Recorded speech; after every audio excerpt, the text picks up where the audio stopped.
Good evening, everyone. Welcome to Ad America.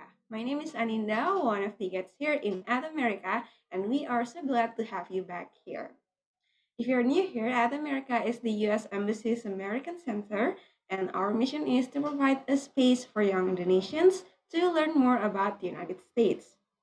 On this event, we'll be discussing about writing a statement of purpose for U.S. graduate admission. In the meantime, how about we spice things up a little bit with a trivia?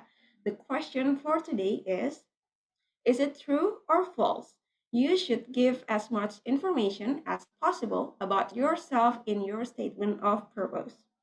Well, take a guess and let us know your answer on our social media because in the end of the event, we'll do a live shout out for those of you who can guess the answer correctly. Other than that, don't forget to take a selfie and tag at America's Instagram account.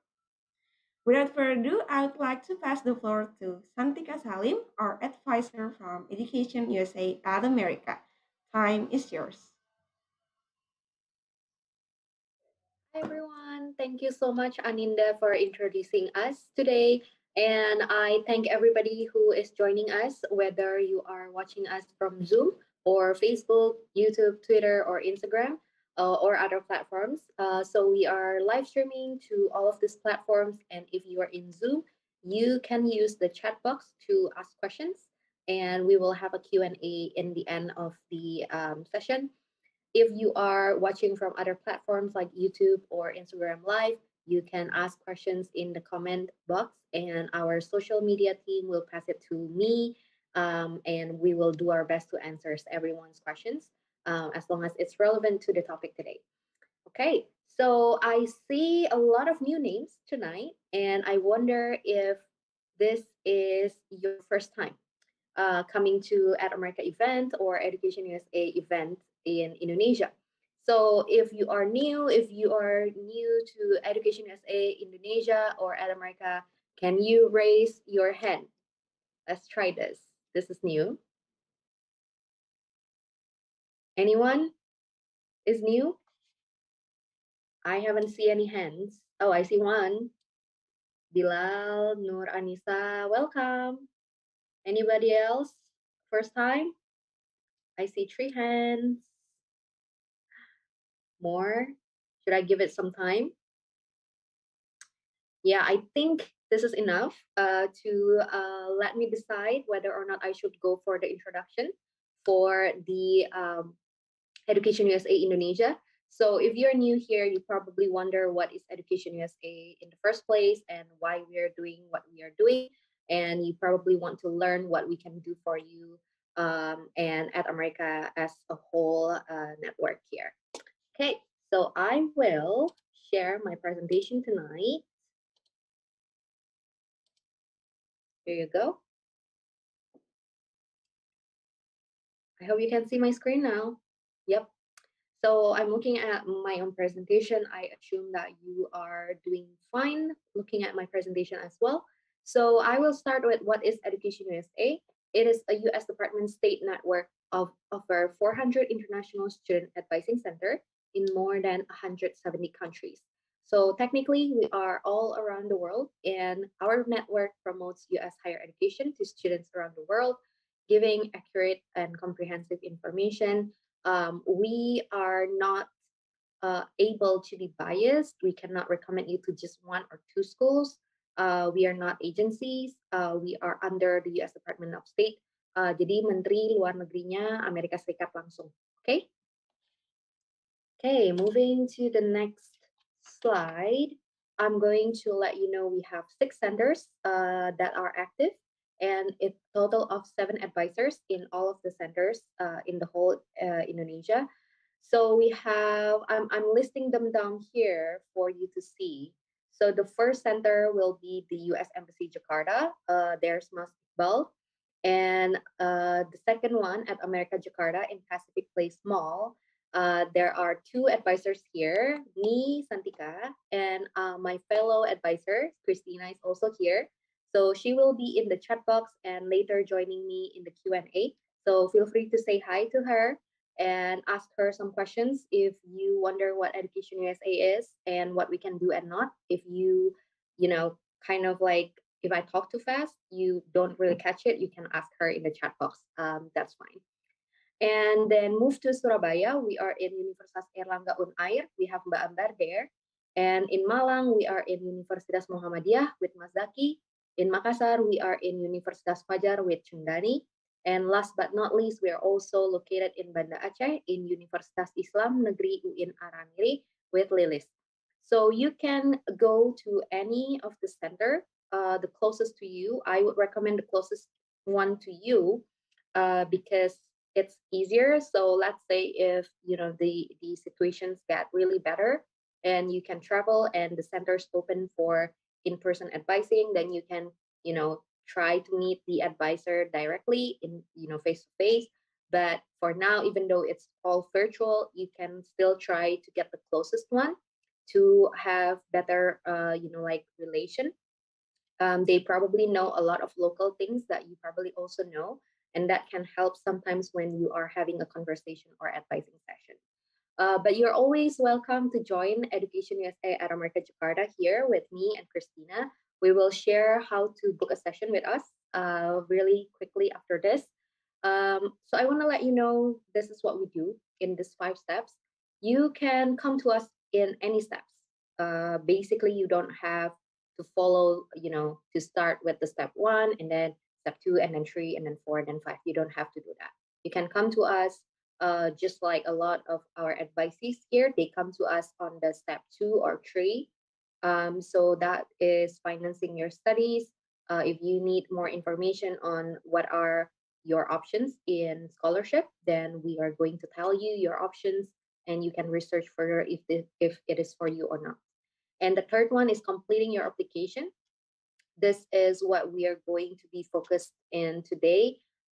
This topic about writing essay is for step 3, is completing your application. So essay is one of the requirements on top of CV or resume, a letter of recommendations, which we had last week, the session that we had last week, and then your transcript and a lot of other things that you need to submit in order for you to have a complete application and then being reviewed by the admission officer. So that being said, this step 2 and 3 is kind of like the most popular or the most needed by a lot of advisees. But you can also come to us if you haven't reached the step. You can come to us with step 1, which is researching your options. You need to know, you need to dig deeper into yourself. What do you want to study? What level of study that you are looking for? Some people are still confused, whether they should take the master degree or direct PhD, and that is one of the discussion that you can have with us. But of course, in the first place, we need to have you know your interest of field of study. So if you don't know the field of study yet, we pretty much will not be able to make recommendations because we are non-biased. So you need to come up with your interest with us for a discussion. Okay. And the fourth step is applying for your student visa. This is when you got accepted to any US universities and you are going to apply for the student visa, right? And we have the step by step, so you don't have to be scared on how challenging, how hard it is. Indonesian students have very high acceptance rate on their student visa application, so you don't have to worry too much about it. And the fifth one is our yearly event. It is a pre-departure orientation. Usually we kind of host it during in May or June. And it is actually to help students who are accepted for the incoming fall intake of the following year of this year. So let's say pre-departure orientation 2022. It is actually to invite students who got accepted for fall 2022, but all of our events are free and open for public. So if you're still not accepted yet or still deciding whether US is the right place for you or not, you can still come to the pre-departure orientation event. Okay, I hope that's clear. So none of our services are paid. So everything's free. Okay. So if you come to me or Christina to review your CV or resume, to ask questions, to discuss things, to update, to review your essay with us, everything's free. Okay. I know it's a bit too good to be true, but yeah, this is one of those things that it's too good to be true, but yes, it's legit. Okay, so you can trust this. Okay, so I'm going to move to how you can book a session after telling you what we can offer to you, of course. So this is how you can book an advising session with me or Christina. This is specific to Education USA at America. You can also go to calendly.com/Education USA Indonesia instead of AD America at the back if you want to choose other advisors in other centers in Indonesia. Okay, so this is specific for just me and Christina, and then you just need to read the instructions. And if you haven't find any schedule or found a schedule, please come back on the next day because there will be new slots open up every day. Okay, and you can also email us to jakarta.atamerica@educationusa.org, or you want to be easier, just screenshot this and then scan that QR code.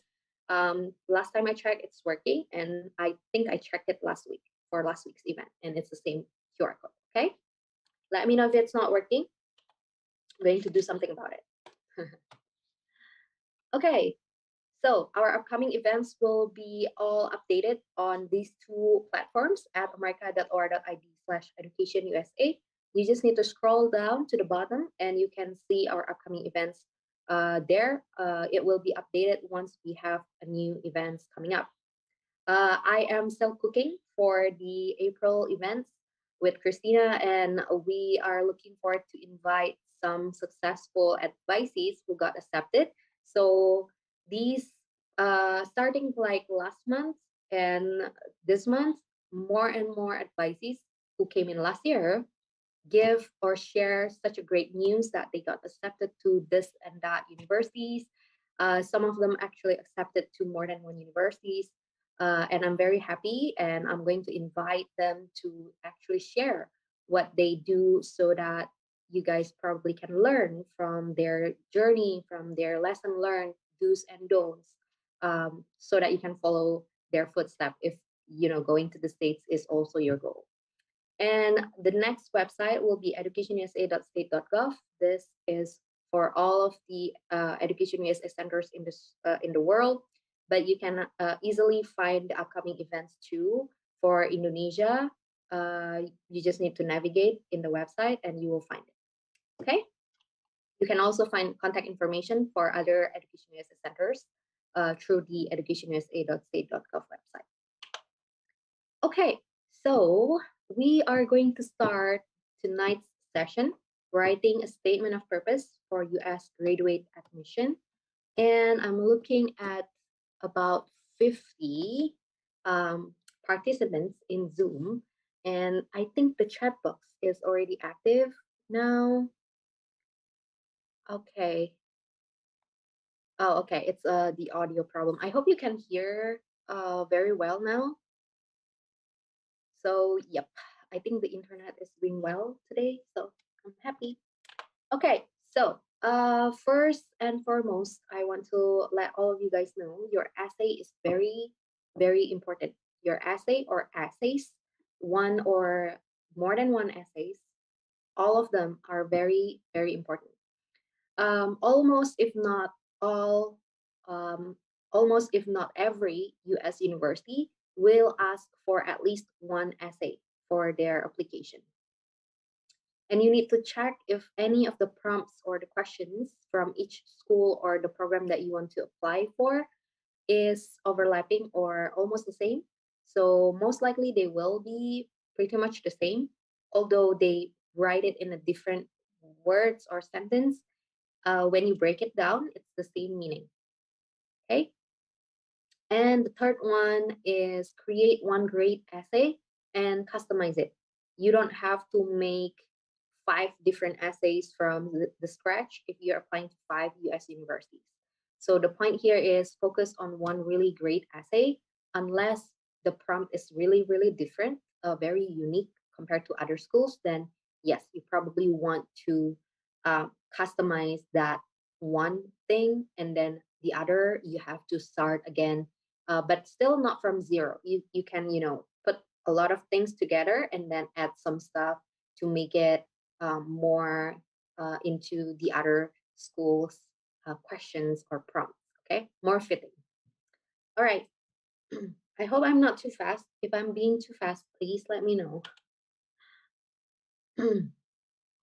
Okay, so remember, U.S. university admission process is holistic. Holistic means they are looking at all of the stuff that they ask for, which means your CV, resume, transcript, your letter of recommendation, your TOEFL, IBD, or IELTS, or other English proficiency tests, and also GRE or GMAT, if any, if you're applying for the graduate schools. Um, Technically, everything, including optional essays. If there is a space for you to add or to submit additional essay, that is also being considered. Okay, even though it says additional, but yes, this is what it means to be holistic. So they will not make decision based on just one one aspect. So let's say if your score or your GPA is lower than certain number, then you are definitely a no. They will not even, consider you, even if your essay is good, even if you have such a good experience, then that is not holistic. Okay. So this means it's all about the best fit because most applicants already have good grades. They just sometimes feel that their grades is not good enough. So a lot of my advice is a lot of Indonesian students think 3.0 is bad, is not a good score. And 3.0 will not uh, get me to highly selective schools or very famous schools in the States. I can tell you that is wrong because GPA is not the only thing that they measure. Okay. So yes, great essay will help you make up your weakness. I want to say weakness. So a lot of people probably um, have done their best and they're stuck in, you know, maybe IELTS 6.5 instead of 7, which is, written on the website. And then, but the rest of the things like your experience, your letter of recommendations are great, your grades are good. So this essay can help making up for that weakness that you think is a weakness in your application as a whole. Okay, so that's just an example. Of course, we will not know, all of our weaknesses um, in the point of view of the uh, admission counselor because then they have their own standard on deciding, weighing how good or how prospective, how best fit you are to their program. Okay, but yes, giving your best in each of the document is really really important, and especially um, recommended for your essay, whatever essay it is that is required. Okay. I'm going to tell why I say whatever essay is because there are so many different types of essay, and sometimes they don't even put a name on it. Sometimes the name is not even statement of purpose. Okay. Okay. So the first question is, which one is your essay? So when I say which one is your essay, if you want to apply to, I say MBA in NYU, um, what do they put in there? Do they put write a personal essay of this much, or personal statement, or statement of purpose? Or did they use motivation letter or statement, or nothing? It's just, write submit an essay of this much, including this and that aspect of you and whatever question or prompt there is. So you will have to check first on the requirements, the required essay. What are the type of the essay? Even though they are similar, um, they have their, small or different parts that you need to pay attention to. So we want to make sure that you are on the right track to write your draft for the right things that you want to include, or the things that they are expecting to see in your paper, in your essay. Okay. Okay, so just like its name, self-explanatory. Jadi ya kayak namanya aja ya. Kalau statement of purpose, ya gunanya apa? Jadi kayak lebih ke goal gitu. So it says you're making a statement of your purpose as simple as that. It's a purpose of applying to the graduate school, or your academic or your professional or your personal goals. I forgot to add personal here, but yes, it can be also personal goals. And most of the time, the school will include that in the prompt or the question. They will um, write a statement of purpose of you know at least 500 words, describing why you want to apply for this program. How does this help you achieve your professional and personal goals? So that is very common, the prompt for the statement of purpose. So it is literally, what is your purpose of taking this, and how does it align with your goals, whether it's personal or professional goals. Okay. Now, personal statement or essay.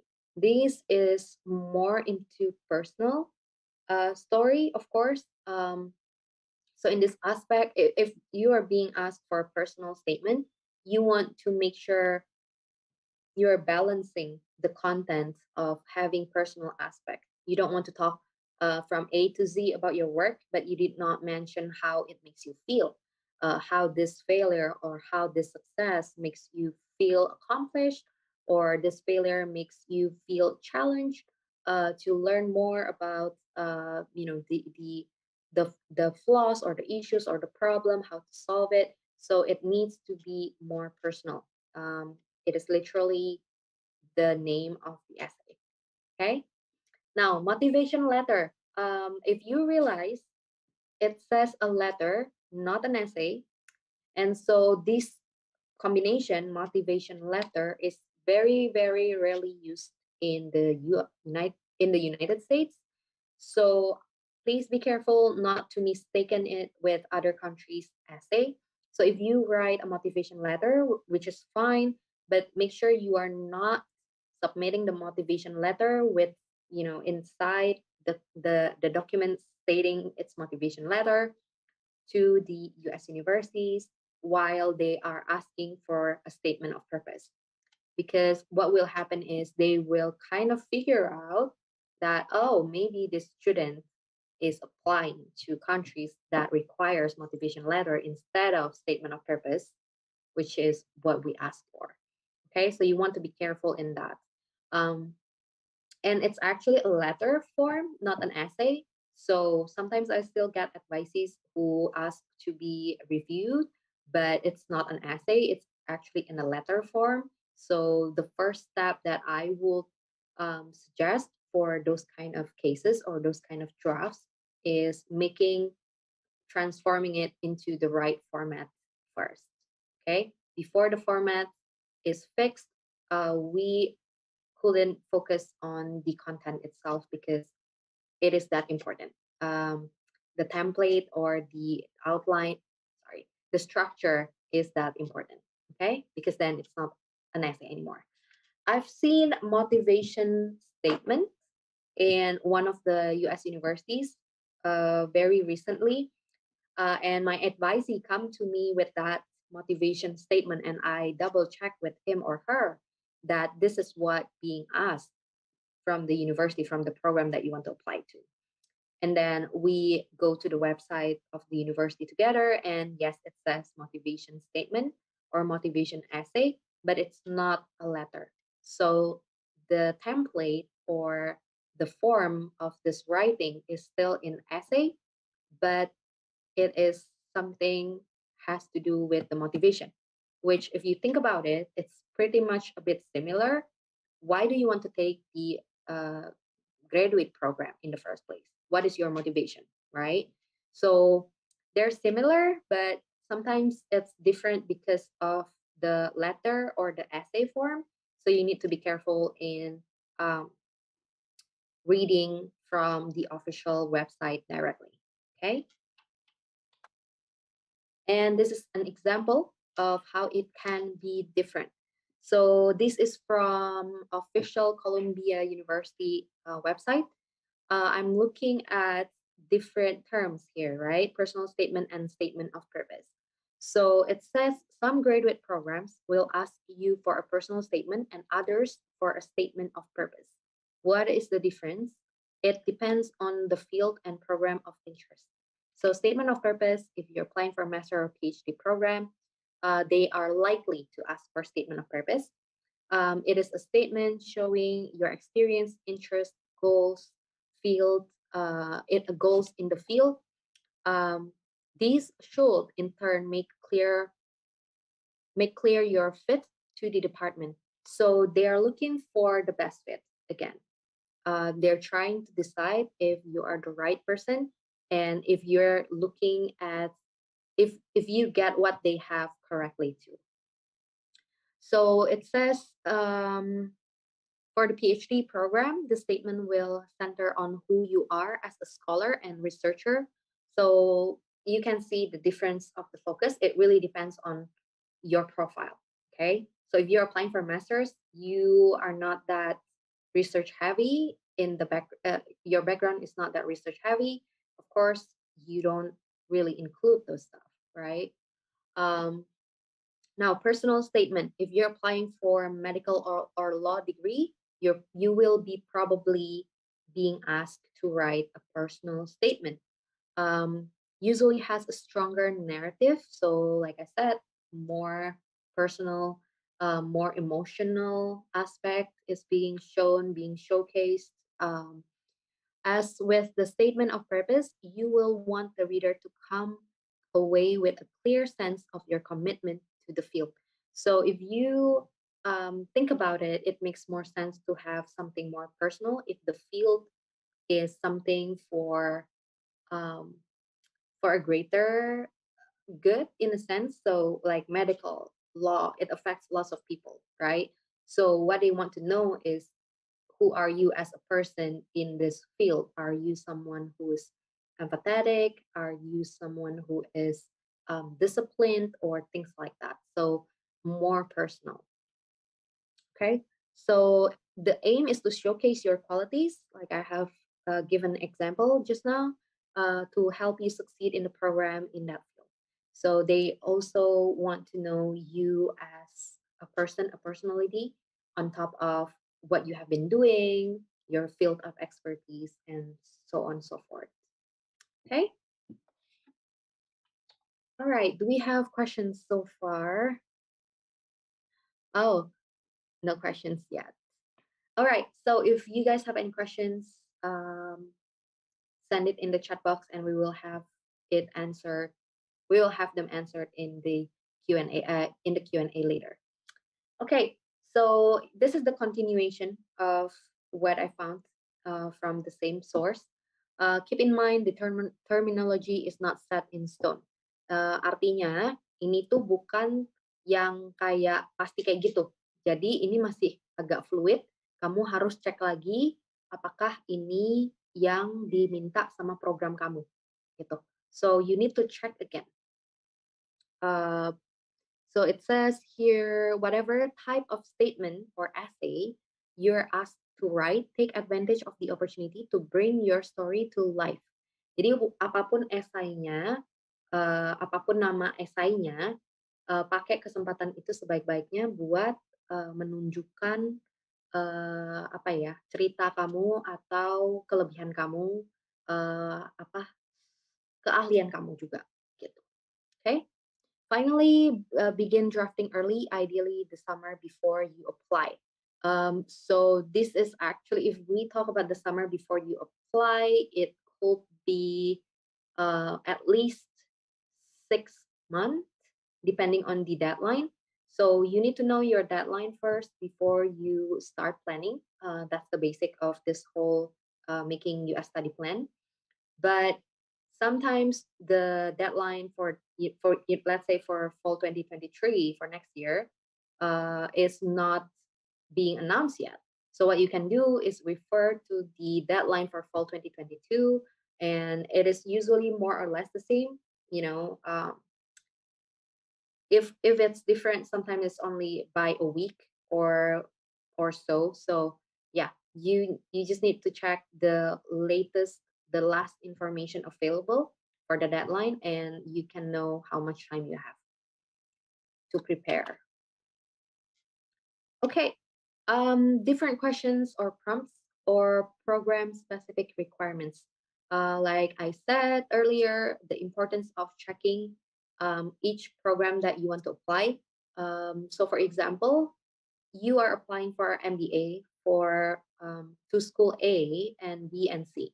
So, all of them are MBA, but some of them can have specific requirements, just very specific or very unique. Okay. I'm going to give another example later on the third point here. But the first point for a statement of purpose, typically, it is 1 until 2 pages, 500, between 500 till 100, 1,000 words. It is an essay about yourself, personal, professional goal, why this program and university. Basically, you just need to be very sure that this is the best fit for you, and then you put that in writing to convince the admission officers. Okay. And more focused questions. This means the essay is not that long. It's not one essay for 1 until 2 pages, but they are very short essays. Usually it is divided into 2 to 3 questions, and each of the questions or the essay only require you to write about 150 to 250 words or 300 words, around that much. Okay. So yes, they can do that, but if you combine it, it's still kind of the same statement of purpose or personal statement that you can write, and then you can divide them into these categories or these questions, smaller questions, more focused questions they put. You just need to customize the program, why this program and why this university, if you're applying to multiple universities. Okay. All right. The last one here, program specific. Um, the questions and the format could be unique. The words, word number of words, the maximum word limit or the page limit can varies very much. So, for example, in the MBA program for NYU, they have this pick six. You need to write or to pick like 6 photos or graphics, and then describe it no longer than 3 sentences each, I think. Yeah. So that is part of the requirements, and they usually put it kind of like together, along with the essays, and it still require you to write. So it is not an essay, but it is very program specific. So that's an example. Okay. There are also other program that is more unique. I think it's also an MBA. It doesn't ask for an essay. It only asks for a cover letter. So that cover letter is the only essay that you wrote and being requested for the requirement. Um, the format is, of course, a letter, but you're going to write a very concise content to be submitted, because cover letter is usually just 1 page. And sometimes they're that specific. They will say 1 page cover letter. So you cannot submit a 2 page cover letter, because that will be something that's outside of what they are looking for. Okay. All right. So I will start with, before going to guiding you on the introduction, body paragraph, and conclusion. I will start with the do's and don'ts first, and then wrap it up with kind of like a summary. Okay. So do start early, especially if you know your English is not good, or you don't really write in English, you want to start way, way, way earlier. We are talking about at least 1 year before your deadline. So that means kalau 1 tahun sebelum deadline kamu kumpul, berarti idealnya biasa 2 tahun sebelum kamu mulai, sebelum tahun ajaran yang kamu mau itu mulai. Jadi kalau buat fall 2023, deadline daftarnya buat fall 2023 itu adalah biasanya akhir tahun 2022. Nah, kamu mau mulai dari 2021 atau awal 2022 supaya masih dapat 10 sampai 12 bulan. Okay, I'm using bahasa Indonesia just to be very clear because when I use English and I, go back and forth with the time, sometimes it's just getting mixed up. I hope it helps you guys to understand that better. Okay, I got one question. Very happy. Thank you for the question, and we will talk about it in the Q&A. Okay. So yes, start early. I will remind you again in the very last slides of my presentation. Start early, early. Okay. You don't know how fast time flies. You don't know how busy you can get, especially for master applicants. Most of you guys already have a job, maybe have a family to take care of. And there are other requirements, not to mention GRE or GMAT if required. You need to ask for a letter of recommendations, juggling between work and life balance, and on top of it, your US study plan. Okay, start early. And if you come to us for a review session very close to the deadline, unfortunately, most of the time, some advisees couldn't get a slot or a time to get a review with us because it's just too crowded and there's just two of us. Last year, during the highest season, it was just me. So with that being said, we have limitations. So if you come to us earlier, we can, have better support for you because the availability of the time is there. Okay, as simple as the availability, not because we don't want to. Okay, research the prompts or questions and instructions. Tadi aku udah kasih contoh, sama nama program, beda sekolah, bisa beda permintaan atau beda instruksi, beda detail yang diminta. Oke, jadi dicari tahu masing-masing, misalnya 3 sekolah, masing-masing sekolahnya kamu cari tahu, dikumpulin, kalau sama, kalau mirip, mulai nulis. Kalau beda, mulai dari yang deadline-nya duluan, atau yang kamu lebih prioritasin. Okay? Reflect on your experiences, values, and goals, and make an outline. So a lot of people ask me how to start writing because it's very, very hard to start. That's the main problem of writing an issue. One of them is starting the essay, starting to write the essay. That is especially challenging if you haven't started. So think about what makes you want to take this program in the first place, what kind of experiences you have, be it in the professional field, and if it connects to your personal values, the way your family um, educate you, and your goals in the future. How do they fit into one big puzzle? Jadi kalau di bahasa Indonesia, satu benang merah ya, kalau nggak salah. Jadi kalian harus ada dulu satu benang merah itu, kalian bikin outline. Outline is just like this bullet points. It's not in essay form yet, it's an outline. So then you can use that outline to develop the essay. It will be more organized, it will be more controlled, less chance for you to repeat the same point.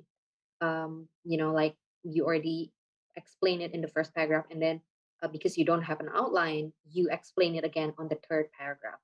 So it's sometimes, most of the time, it happens because a lot of people do not start with an outline. They start just writing the essay and then going round and round like that.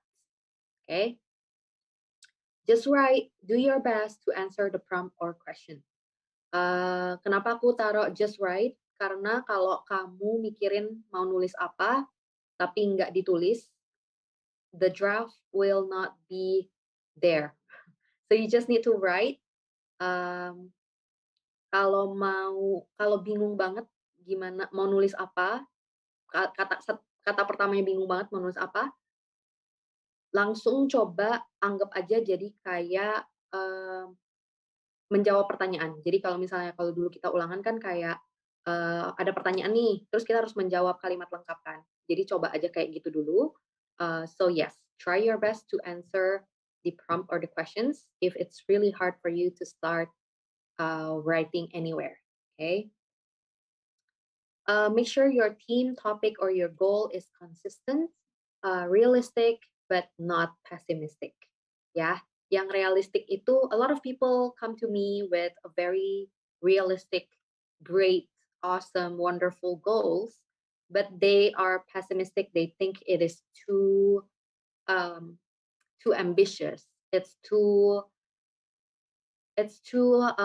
kayak terlalu tinggi gitu cita-citanya. While in reality, if you think about it, if you have uh, after reading your essay, kamu punya background misalnya 5 tahun atau 7 tahun atau berapa tahun lah di bidang itu, terus kamu udah ngeliat masalahnya apa, terus kamu punya pemikiran, coba kalau kita bisa bikin jadi kayak gini, contohnya udah dilakuin di US, makanya aku mau ke US belajar ini, and you have that goal to change the system in, let's say, in Indonesia or the industry in Indonesia, that is very realistic. It's not even ambitious. It's just a very apa ya, as a professional who wants to be successful and to bring improvement to their environment and community. That's a very good one. It's not even ambitious, it's realistic. Okay? Jadi kalau kamu udah mikir tujuan kamu, target kamu, goal kamu itu nggak realistik atau terlalu ambisius, terlalu ambis, um, kemungkinan besar enggak. Kecuali mungkin ngomongnya yang kayak as if you are a hero that can solve all problems everywhere in this world. That is not realistic. Outside of that, I will still say you are still on the good line of realistic. Okay, so don't be apa ya, don't judge yourself too much before you come to a stranger or to us to read your essay. Okay. Put in the right amount of details and context. Show your expertise. When I say the right amount of details, it's just not too much details is like one short paragraph of 5 sentences or 5 rows, and every row have a number, have a statistics in it. That is too much details. You can split that up. Okay. And context. So when I say context, if you talk about, let's say, mining, you want to talk about whatever that's revolving around the mining issues or the mining problems or statistics or data about mining. You don't want to go from mining and then to to forest. That is a bit far, right? So even though it can still relate in the sense it's both environment issues maybe, but it's a different field, if you understand what I'm saying. Okay, so focus on the context, the topic, your theme, and dig deeper into the details. Jadi konteksnya itu harus mendalami topik atau tema kamu, ya. And show expertise is meaning, like I said, you have been in this field, maybe not for long, but you have been doing so much. So the good example for that is if you are in an industry that's very fast paced, like FMCG, startups, if you only spend about 2 to 3 years, which is relatively um, small number of years for dedication, but the amount of work or lesson learned or problems that you have witnessed is just massive, because of the pace. So the number of years um, is not the determining factor if you're an expert or not. It is how you explain, how you understand the the theme, the topic. Okay, the industry. Okay. So book one-on-one session with us via Calendly. I know this is too early to tell you to do that because we haven't dived into the um, the body, the introduction, the body paragraph, and the conclusion paragraph. But I'm telling you to do this. Have this in the back of your mind. Don't be shy. It's one-on-one review, and it's free. So you technically don't have any excuse to not use our service. Okay. Be patient and don't give up on improving. Why I put this point here is because there are no essays that is made just by one revision. Okay, jadi mungkin ada yang datang ke aku cuma 1 kali revisi terus udah, tapi itu mungkin karena ada restrictions of the time. Maybe the deadline is really really close, so dia nggak ada waktu lagi untuk datang dan segala macamnya.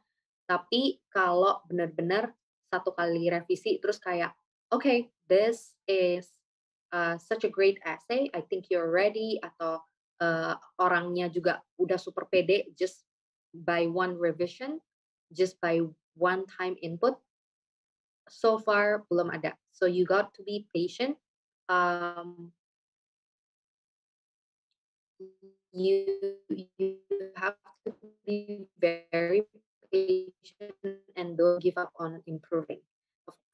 So if you keep on reading and keep making changes, keep on revising, of course there are things for you to revise.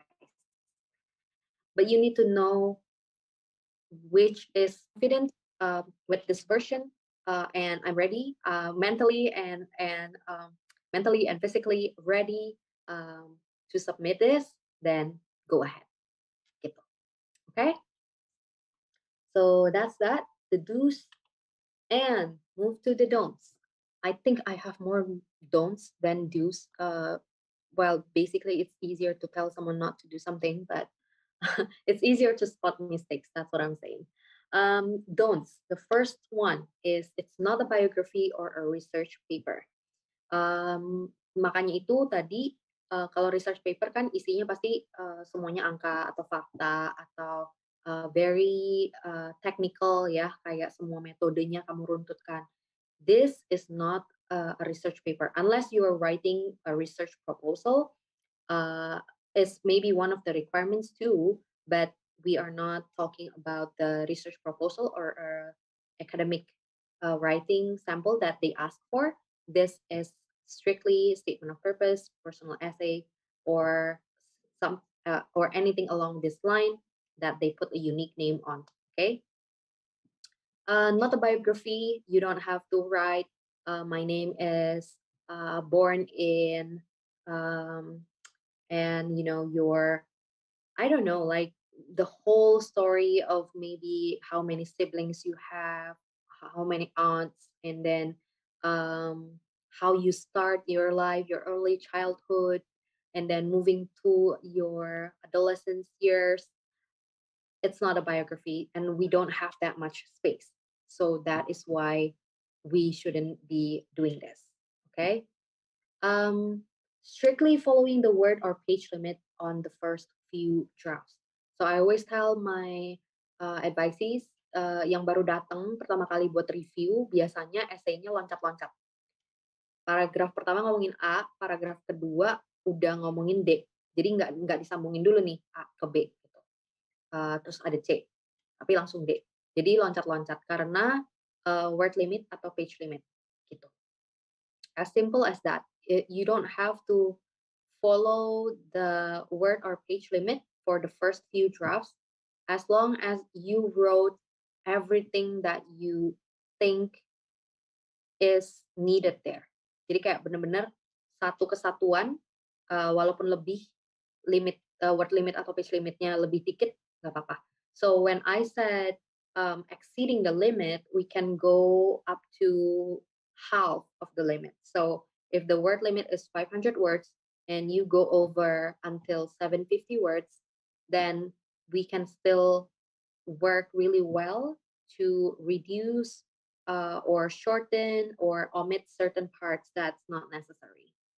Okay. Another don'ts. I should be putting this one on the first actually. Looking up for essay samples on the internet, whether it's the Google, blog, forum, YouTube, whatever it is. If you're looking up for samples before you write yours, or you just started writing yours and you're not confident about your draft, you look for samples, and now your brain is thinking, why is my draft not like that? There's something wrong with my draft because I'm not writing something dramatic like the sample that I read, or the sample that I the topic that has been mentioned by this YouTuber who is studying or got accepted to this and that school that I want to go to. So you put the standard of other people's standard, other people's profile and experience and expertise instead of yours.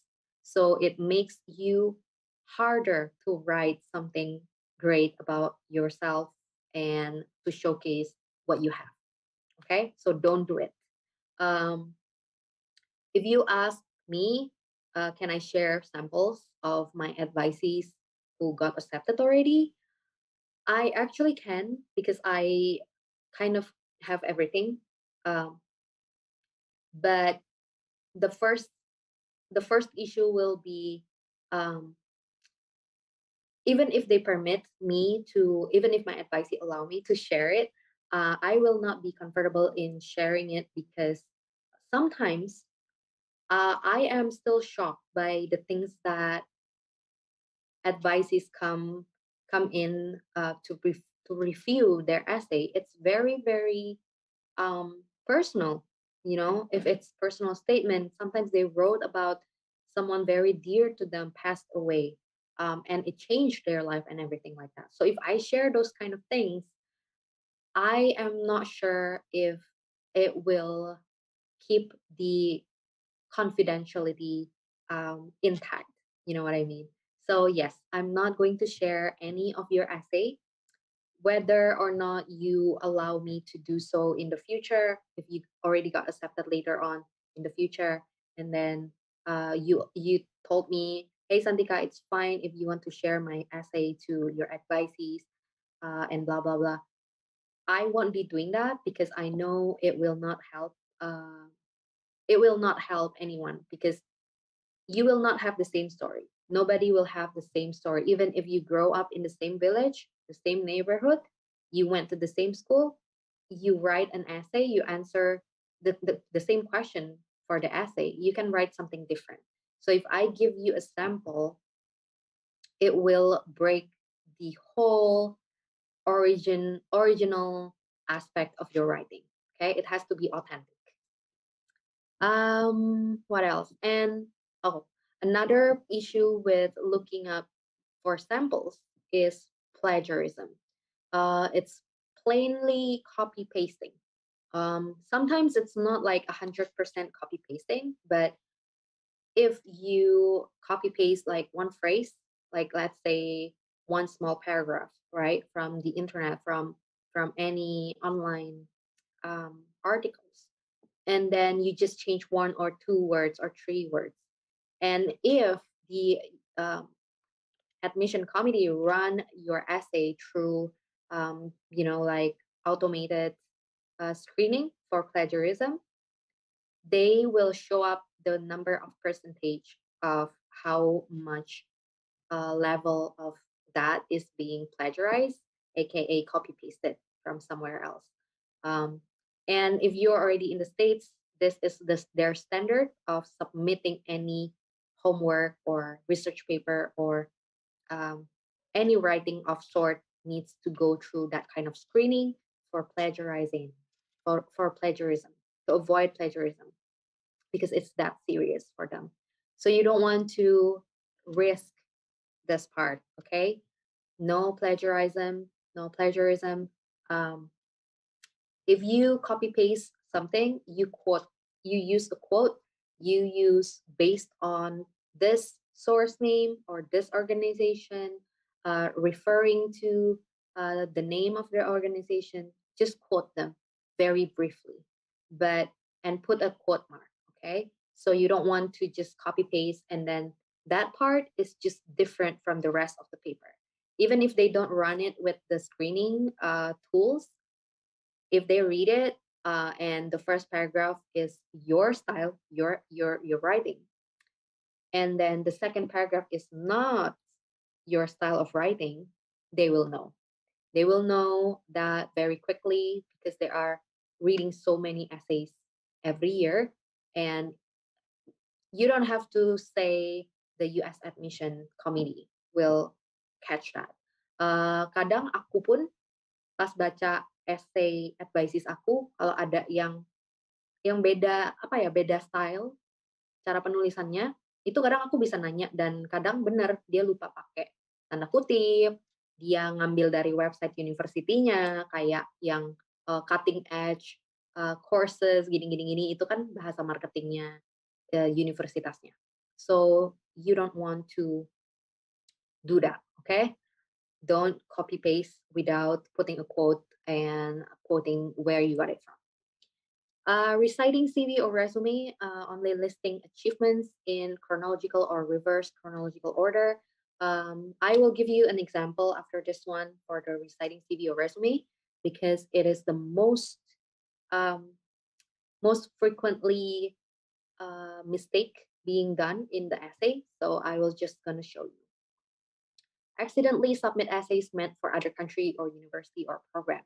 These means you just really forgot customize the part, this program name in this university and the course name specific to that university. um, they will automatically know that you um, do not put your whole attention to apply to this university, and your chance of getting a rejection letter is pretty much very high if you have done this accident. Okay. A lot of typos and grammatical errors. So this 2-point accident and the typos and grammars, meaning you need to proofread again and again. You need to make sure it is close to perfect as much as you can. When I say close to perfect in terms of grammar, of course, we are non-native speaker. We will not have a perfect grammar, and having perfect grammar will sometimes raise a question if you are not a native speaker at that point. Okay. These days there are lots of tools or apps like I forgot the name now. Grammarly. Yes. You can use Grammarly, but please don't use the app for 100%. Like whatever suggestion the app made, and you just take it at the face value. So you technically just follow whatever they suggest you to change. Most of the time it will be very rigid. Jadi kalimat-kalimatnya jadi kaku banget, kayak nggak terlalu kelihatan ada karakter ini orang yang nulis gitu, bukan robot yang nulis, bukan AI yang nulis gitu. Jadi kalau pakai Grammarly, pakai seperlunya aja, mungkin hanya untuk ngecek kayaknya ini kedengarannya aneh deh pas dibaca. Coba deh aku cek pakai Grammarly, di-suggest ganti apa enggak gitu.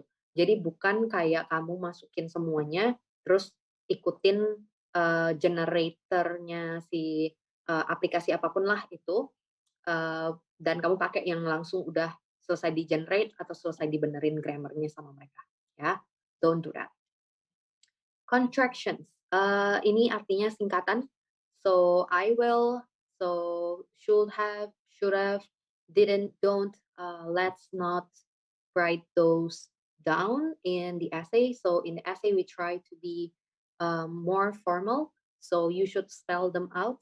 Do not, did not, should have, I will. Yeah. So put in the full sentence. And this also applies to terms. So if you are, let's say if you write any term, contoh kayak LPDP, kamu masukin ke essay LPDP, kamu mau kasih kepanjangannya gitu. Karena mereka mungkin nggak akan tahu itu kepanjangannya apa, especially if it is a local term or it's a term that is new or maybe in the States they are not using the same term. So you don't want to abbreviate something that is probably not common there. You just need to give one time um, uh, full sentence. Okay, full name. Cliche or general. So contoh cliche atau general itu kayak ngomong everyone gini, everyone gitu. Jadi kayak ya itu kan general, it's everyone. It's not you, it's not because of your experience, it's just general gitu. Ya, we avoid being general, being cliche. Okay. Contoh cliche lain itu sebenarnya kayak phrase-phrase yang very very overused, kayak everybody wants to be loved. That is so cliche, like you don't even have to say that, like itu udah kayak apa ya, nggak usah ngomong aja udah tahu gitu ya. Using negative perspective or point of view in the whole essay. So sometimes um, writing in a negative perspective or point of view is good if you want to show how bad is the problem, how grave is the issue. That's good. But if you use it in the whole essay, including your future goals, then we have a problem. Berarti kamu nggak melihat sesuatu yang negatif ini bisa kamu ubah atau kamu perbaiki atau kamu benahi jadi lebih positif, ya. So I like to call it the story arc. So if the prompt or the question for the essay is asking you, what is the biggest challenge you have ever faced?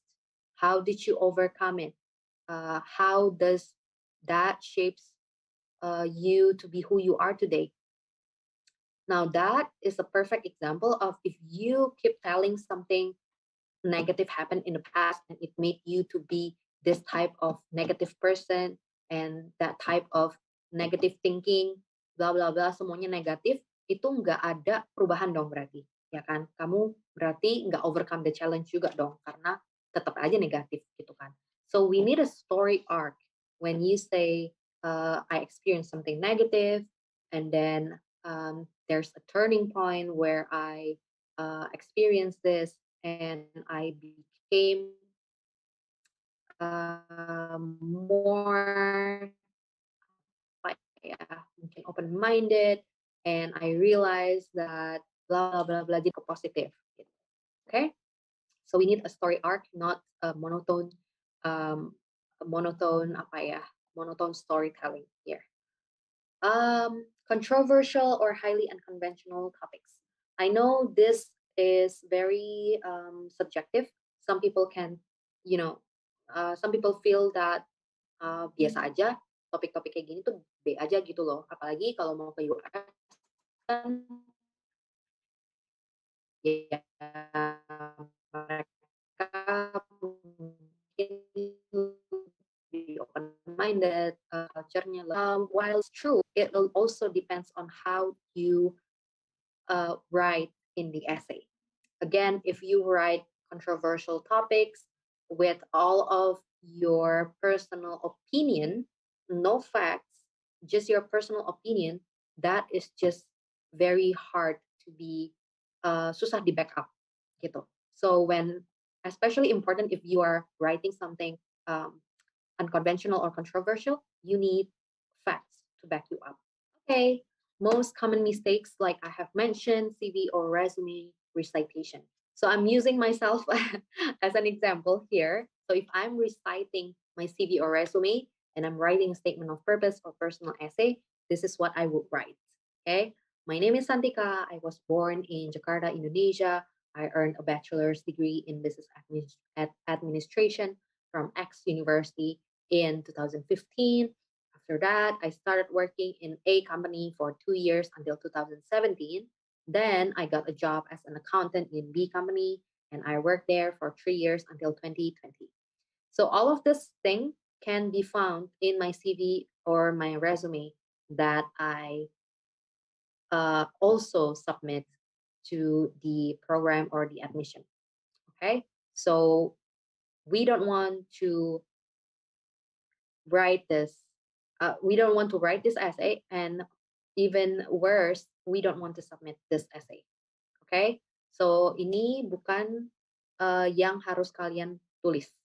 Okay, I'm giving you the hard example. Jarang ada yang benar-benar begini, tapi these days I'm still seeing them. So I just want everybody to be more aware. This is how you recite CV or resume in your essay. So don't do this.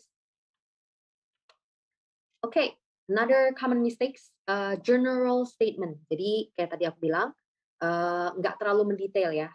Pokoknya omongannya yang general aja, yang kayak semua orang bakal bisa relate aja. Ya. So contohnya kayak gini. Being poor nowadays is very difficult. Nobody wanted to be in a situation where basic need is a luxury. I believe everybody deserves to live in a decent condition regardless of blah blah blah blah.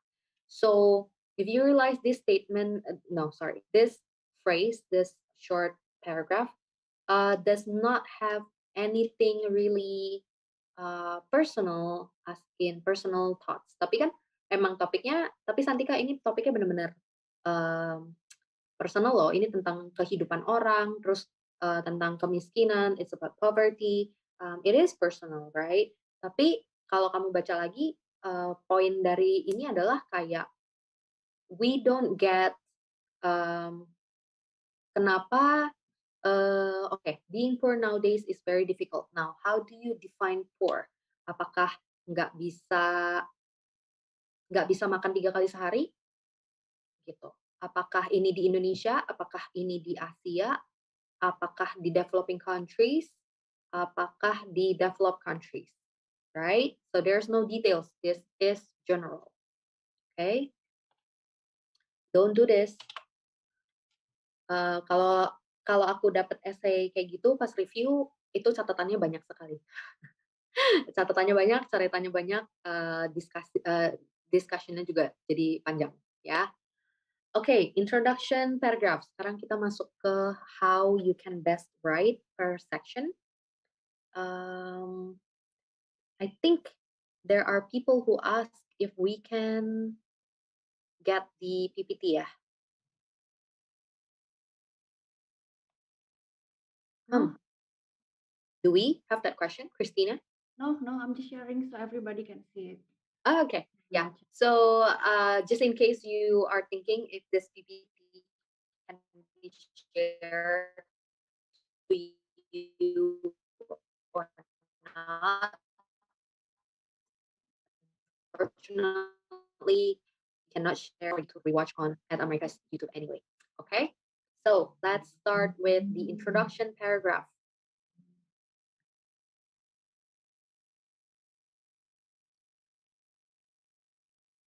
Hello.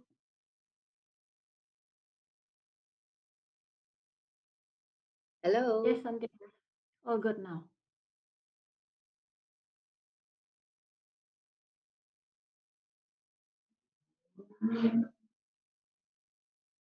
Right. Can you hear me now, Christina? Yes, it was lagging a little bit. Okay. So I will try to talk in slower motion. Is it better now? Should I start? Yes, go ahead. Okay. We will let you know if you're lagging. Yeah, some of my audience are telling me right now. Okay, so introduction paragraph. this is actually the hardest part.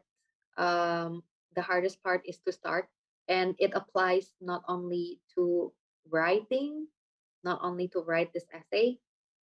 So you are definitely normal if you feel that writing the introduction is such a hard thing to do. Malah mungkin udah jadi body paragraph, tapi intronya belum jadi-jadi atau diubah-ubah-ubah terus. Ya, itu normal. And um, you don't have to be too hard on yourself. You can write to your best capability, and then you can ask for second opinion from your friends. If you think your friends will be biased, then go to your I don't know, maybe some connections like you find through the school network, the school that you want to apply to, or maybe if you can find community like Indonesia Mengglobal, they also have mentorship program. I think you can try that if you're interested. But otherwise, you can always ask a stranger, which is then you're good. So you can come to Education USA advisors, not just me or Christina, but all other advisors in Indonesia um, is capable of giving you an input. Okay.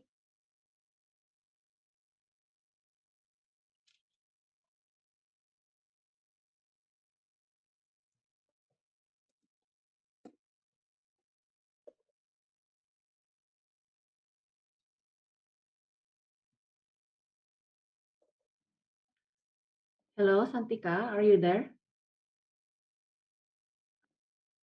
Yes. Can you Oh, guys hear me? we can hear you now. Oh, finally. So have you guys been able to listen to my voice in the past 3 minutes? Yes, it was lagging a little bit, but it was quite clear. Okay. All right. So I don't have to repeat that part. Okay. Now my screen is off. Sorry, everyone. Hang in there. Not for a minute.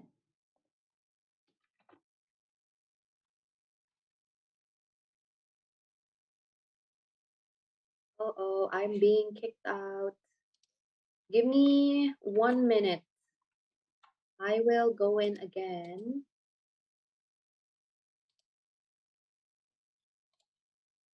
Okay.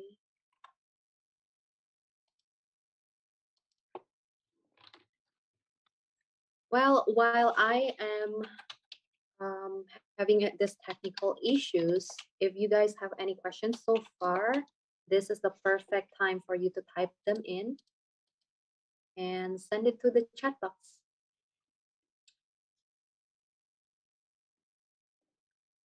Is this your screen, Christina?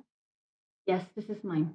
Let's go to my screen instead. I think I can reconnect We can? Okay. in a few seconds, so you don't have to share this if it's hard for you to see the chat box with us.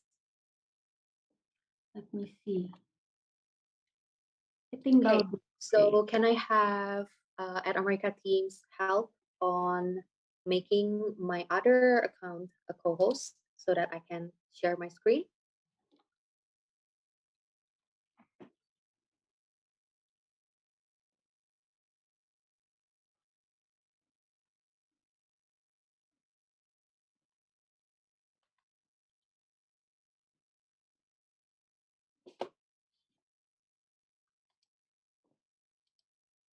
All right, I'm going to share screen again. There you go. All good, Christina? Yes, we can see it. Okay. So I think I was in the introduction paragraph, right? You were, I think it's, oh yeah, yes, this one. Yes. So the hardest part is to start, and you are very normal if you feel this way. Not only in writing, but I think in a lot of other things, this is very applicable, very relatable. It's fine if you keep changing or editing your introduction paragraph, but know when you think, okay, I think this is good. I need someone to give me a second opinion. So that's when you can seek Education USA or your friends. Is my voice breaking up? A little bit just now. Okay, let me. Oh, no wonder. Okay, let me change the connection.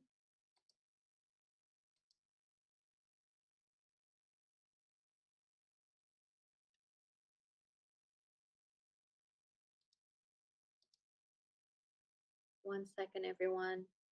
Sorry for this. Are we back? Not yet.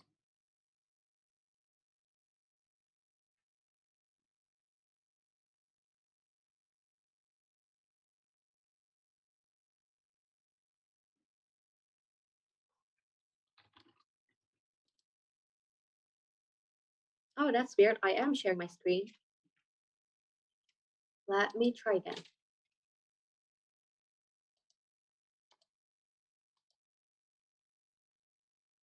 Can you see my screen now? Yay. Okay, we're Yes. back. Sorry, everyone. I hope this is the last time that this will happen. Okay, the second point is you can do personal or non-personal approach. Non-personal approach means diving into the problems or the issues that you want to talk about. Um, and then the third point, to the start of your theme or topic. So this introduction paragraph is kind of like the surface uh, or the book cover of your story. Okay, so if you know a book, how you decide to buy the book or not is by you flipping the book, right? And then you read a small portion of it.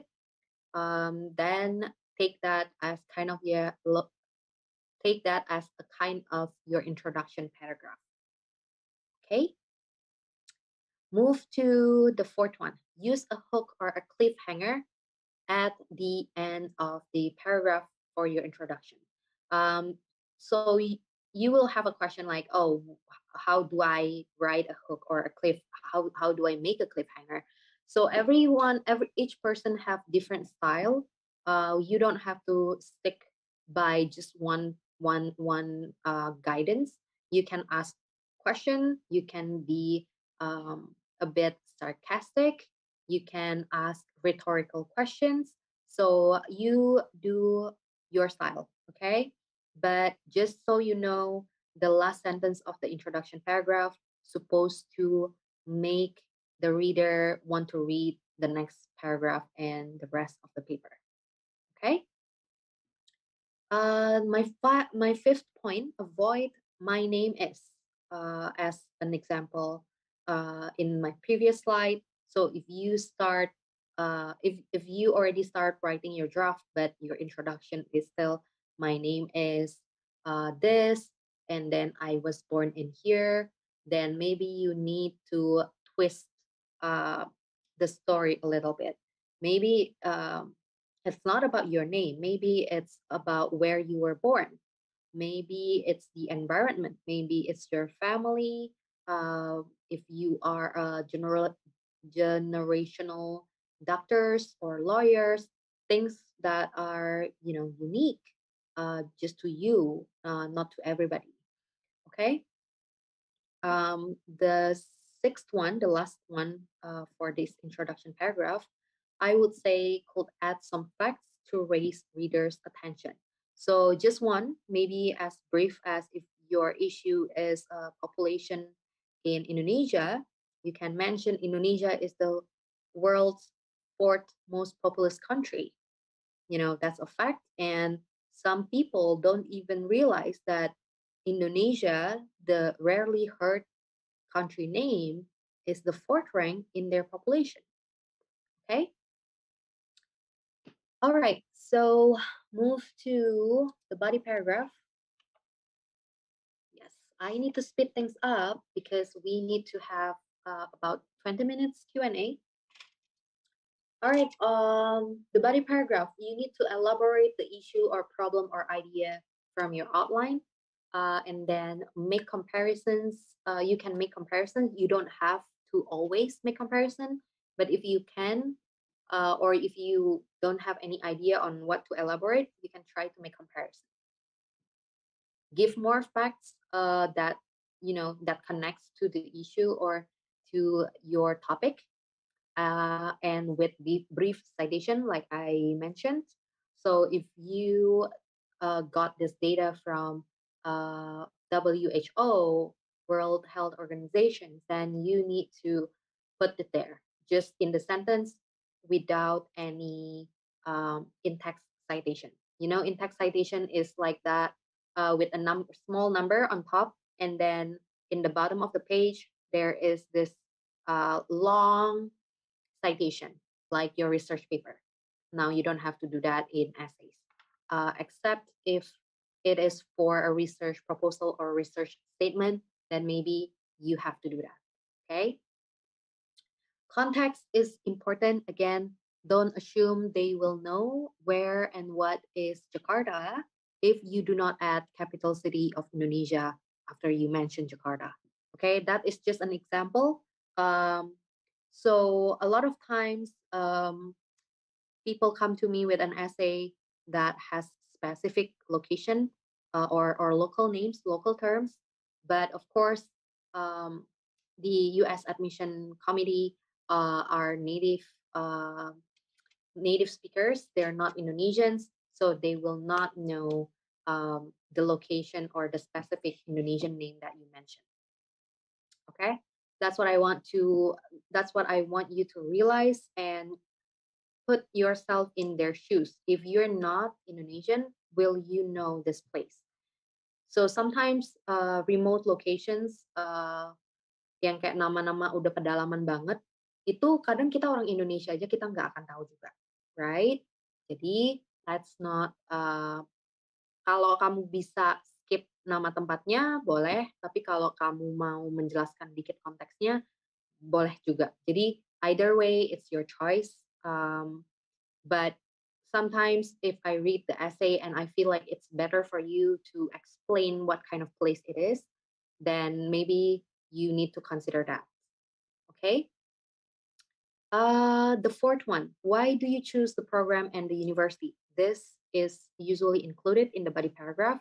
So why you choose the program is usually have to do with the uniqueness of the curriculum, or the available resource or facility, or professors, specific courses that you want to take. So there you go. In the fifth one, mention specific courses you need, inspiring professors, or the one you are keen to work with. Include a sentence or two about their expertise area or research. So this means, about their expertise area or research, meaning the professors. Okay. That being said, kalau udah kayak gini berarti kamu harus emang cari tahu juga profesor yang kamu kira-kira apa ya, kayak inspiring buat kamu atau cocok banget nih, dia lagi research apa atau pernah research apa, terus kamu mau ngelakuin hal itu juga. Jadi kamu mau banget belajar langsung sama dia. So you need to do your homework to do that research. Take time to do that. Kalau nggak ada, nggak apa-apa, jangan dipaksain. So all of these things, if it's applicable to you, okay, there is no golden formula to get an essay, to write an essay that is 100% going to make you get accepted. So that is why, again, it's holistic, and you need to be yourself and the most authentic version, and inspiring version, of course, in this essay, so that they can see if you are the best fit for their program or not. Intinya kamu nyari apa, mereka punya apa. So it's the give and take. If it's the fit, If it's a good fit that the admission committee see, then of course your chance or opportunity to be enrolled in their program will be higher. Okay. Um, Continuation of the body paragraph.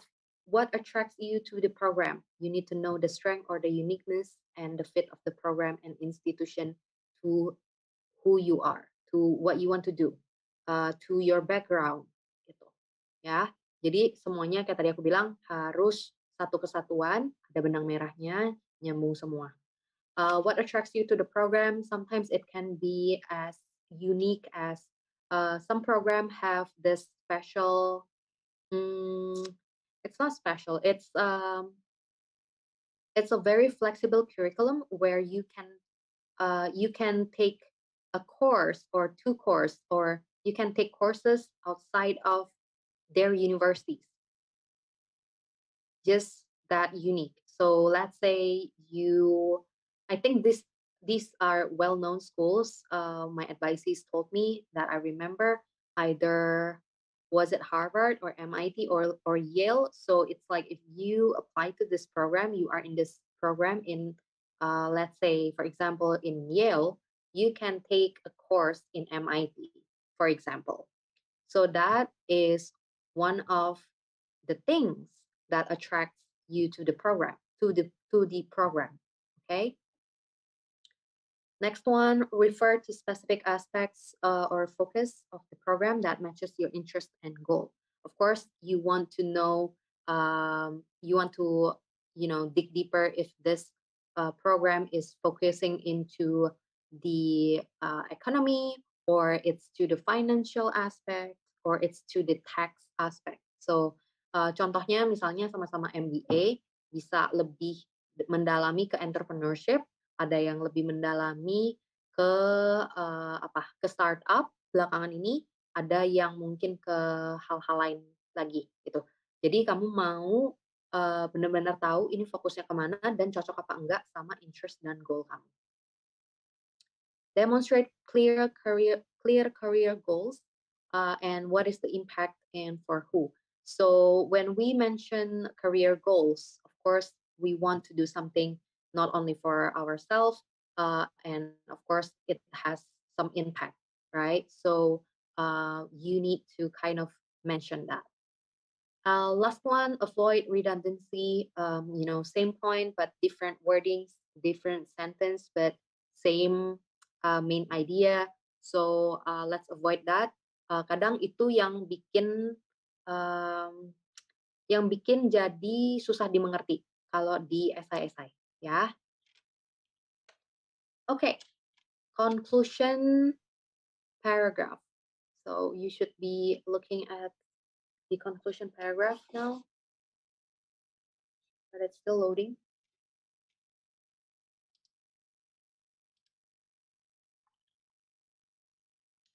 Christina, do we have a lot of questions? About 5 or 6 questions.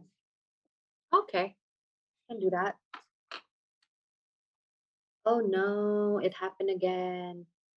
Christina, can you help me share the screen? Yes, of course. Thank Um, you.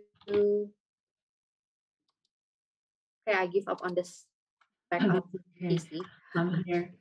Sorry, it was Let me the try turning conclusion on paragraph. my camera. Let me share my screen, okay? I'm gonna stop my video.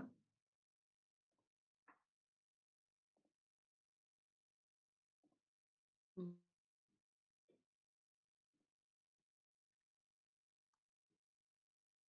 I haven't seen your screen yet. Oh, okay, I can see it now.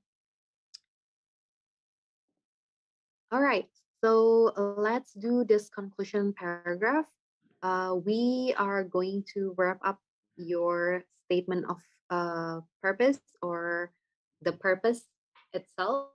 So it's kind of like your goal, and then you just directly put it there. Okay, what's next after you earn the degree? Be realistic yet ambitious. I mentioned this before. Most of you guys are very realistic, but you just think it's too ambitious, but it's not. Okay. Short-term and long-term goals. Sometimes it can go as specific as in the next 3 years, in the next 3 to 5 years, in the next 10 years. Up to you, however you see fit, and what the prompt or question is asking for the specifics. Okay. Brief, detailed plan how to achieve those goals on top of your study or the program.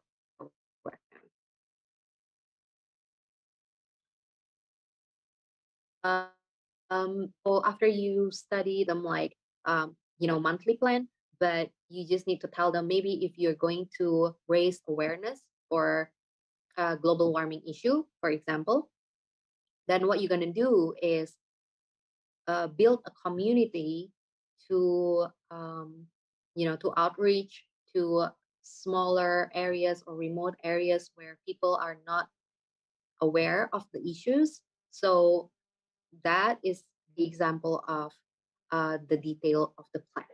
Okay. Avoid new idea or theme because they could raise new question and you cannot have them answered anymore because it's already in the closing paragraph.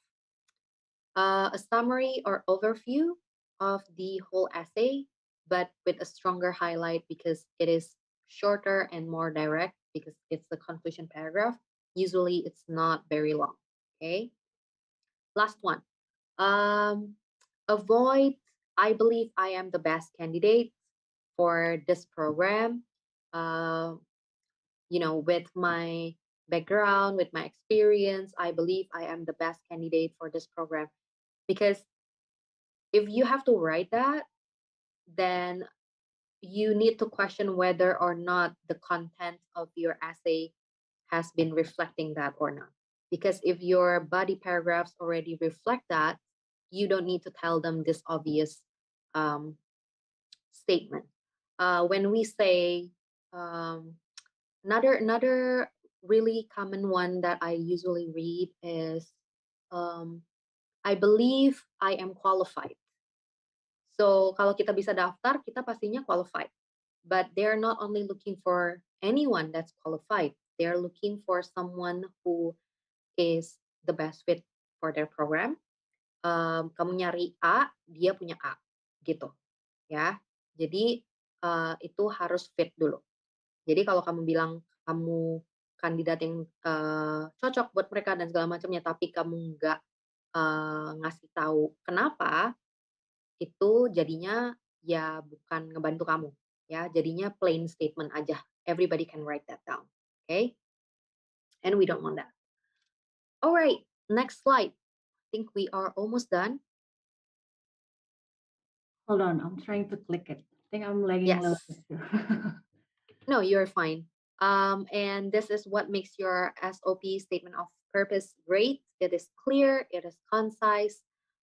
Clear meaning you don't assume that your readers will know everything, every abbreviation or term, every location that you mention. Okay, so make sure you elaborate as necessary. It's concise, so you don't repeat the same phrases too many times. Of course, if it's unavoidable, then there's nothing much we can do. Jadi kadang itu ada phrase-phrase kayak nama, misalnya namanya agak panjang, kayak 3 huruf namanya. Nama teknologinya lah, atau nama apanya lah, itu kadang nggak bisa diapa-apain. Jadi ya pasti akan keulang-ulang, tapi kita bisa berusaha untuk substitute atau menggantinya menjadi the method atau apa gitu ya. Organize. Make sure you answer all of the questions or things being asked. So you want to make sure you give what they're looking for. Relevant continuity from one paragraph to another. Jadi ini artinya nyambung ya. Jadi jangan dari paragraf pertama ngomongin kamu punya pengalaman hidup pas kecil, terus tiba-tiba di paragraf kedua, kalau kamu udah lulus master atau PhD ini kamu mau ngapain ya? That is a huge leap. Okay.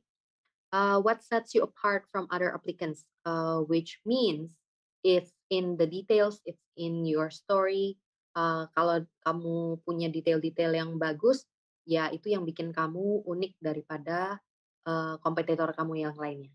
Okay, so even though you are competing against fellow Indonesians, maybe fellow office office coworker in your office, because my advice is kadang kayak gitu sekali datang kayak sama-sama dari kantor ini tapi apply-nya paling beda program, beda sekolah doang sama program bisa kayak gitu.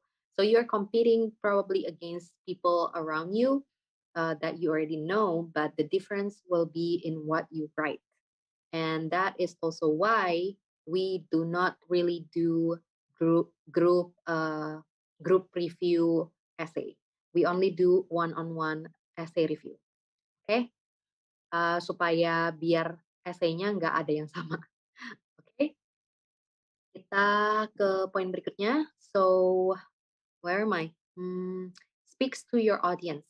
So, um, in this part, you need to think about whether or not they will understand what you're trying to say. So if you're an expert, you will be able to explain things very uh, easily to people who don't even have that background. Of course, the people who read your essay, if you're applying to master or PhD, usually they are in the faculty or they have at least some background of that program. But we don't know how deep their knowledge is. So again, you need to elaborate if it's very technical. Okay. Establish your voice. You are the expert. So you need to be very confident in what you're talking about. And lastly, be honest. Don't overinflate your achievements, but also don't underestimate yourself. I'm not seeing a lot of problems in the last point because Indonesians are generally very, very humble. Kayak malah lebih nggak pede, padahal harusnya pede gitu. And that is also our job as Education USA advisors to tell you to include that because it's amazing. Okay. All right. Next slide. Yes, still loading. Okay. I Sorry. think everybody is having some sort of internet connection problems these days. Aigu.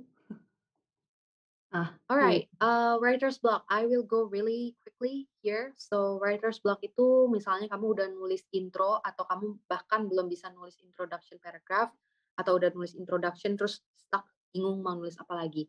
Okay, this is how some tips that you can overcome your writer's block.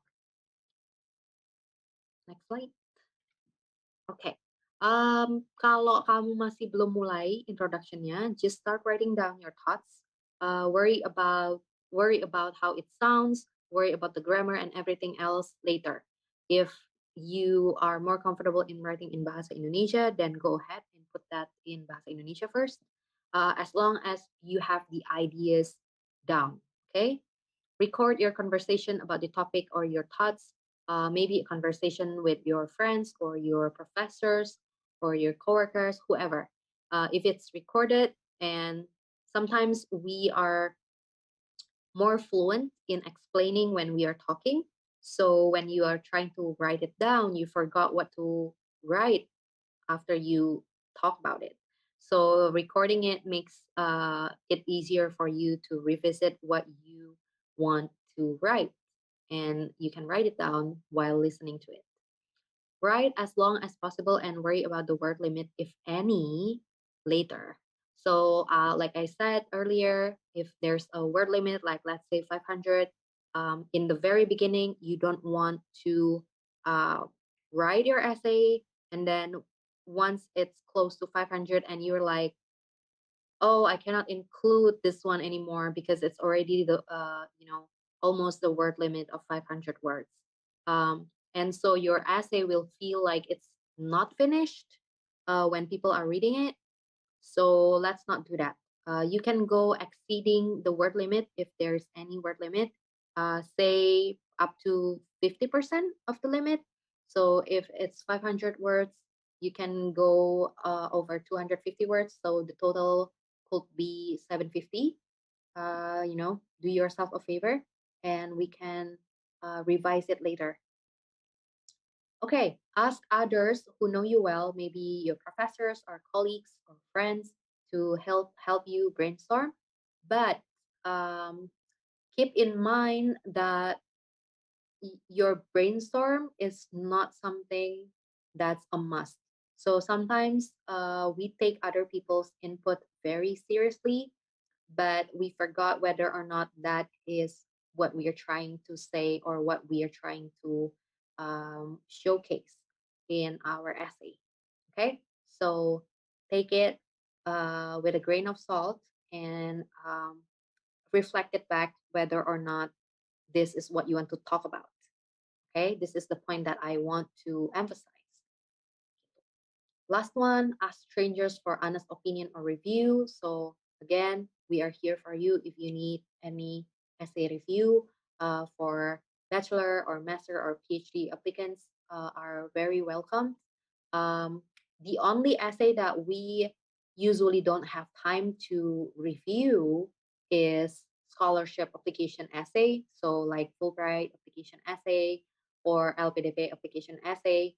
Usually we don't really have the time anymore because the number of people coming to us for the um, university application essay itself is already so many. So we only do the scholarship essay case by case if we have time. Okay. We can move to the next slide, maybe for the how to book the advising session. Okay. To wrap this up, last but not least, you need to start early. So at least 2 years before the program starts, which means 1 year before the application deadline. This is general. Again, you need to check your program, uh, specifically your program that you want to apply. When is their deadline or the last available deadline that you can check on the website if your future deadline is not being announced yet. Okay. Not a biography out of your CV, but actually complementary of it. Your character, values, short-term, long-term goals. And ask the question if you find it hard to develop your points or essay, you can ask this for who, for what, where, when, and how you are going to do this. Okay. Write, revise, and review. It goes on in the cycle until you are sure, until you are confident that this is the best that you can get and that you can submit. Okay. All right, so reviewing your essay with us is not hard at all. You just need to book the session in this calendly.com/educationusa America, or you can scan this QR code. You can screenshot it if you are watching this right now. And if you have not found a schedule, you can come back the next day because there's always a new slot open up every day. Okay, and don't forget to read the instructions because it's very clear there that you only need to book one session first. And if you need more, we will tell you to book the session. And you are very welcome to book the other sessions once you meet us for the first time, especially if you are first timer. I think you need to get to know us and we need to get to know you so that we can better help you with the essay review too. Okay, and we kind of review the content structures and the comprehensiveness, not the grammar. So what we are checking is if we understand what you are trying to say in your essay. We do not review essay that is in Bahasa Indonesia. So unfortunately, if your those brainstorm ideas you have is in Bahasa Indonesia, you need to try to convert them or write them in English and share it with us. Okay. All review sessions are real time and one-on-one virtually via Zoom since the pandemic. So you don't have to worry about um, anybody else seeing or reading your paper being shared and everything like that. It's confidential. And why I put real time here is because we don't do offline review, meaning offline not like in person like in at America back then, but offline is like you send your copy, your essay draft via email, and then we get back to you via email too, without meeting in Zoom and everything like that. So we don't do that because it's not efficient. You probably will not understand why I am scribbling this part of your draft if I give it back to you without any discussion. Okay, I hope this helps, and let's move to Q&A. Thank you, Christina, for sharing the screen.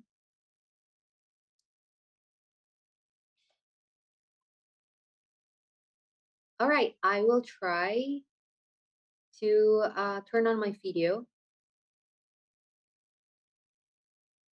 Yep, it's working. Am I lagging?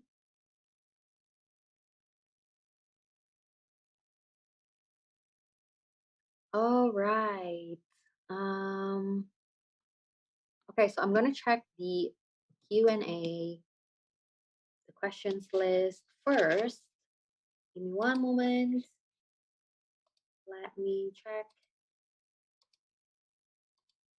Okay. Let me go to. All right, so thank you everybody for coming in and bearing with me through the technical issues.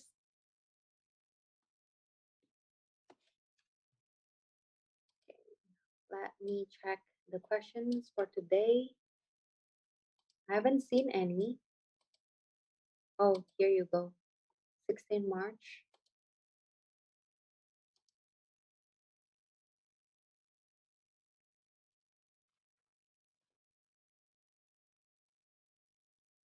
Okay, the first question from Ayunda. Ayunda, you're still here? I hope you're still here. How to ensure that we put only important points into a short personal statement? Sometimes it's hard to write less. Yes, so don't write less. Write what you feel like writing. Maybe start from outlining. Okay, if it's hard for you, if you know the word limit is very short, then do an outline first, and then start developing from your outline. That way you will have less possibility to stretch out for too long. Okay, and by having an outline, you make sure you put the most important parts or points that you want to talk about, and then develop that. Okay, I hope that helps. Nur Anisa, could you tell us what makes our personal statement interesting to read, since they will receive so much? Since they will receive, okay, I understand what you mean. So yeah, the admission committee receives like thousands, if not hundreds of thousands of essays every year.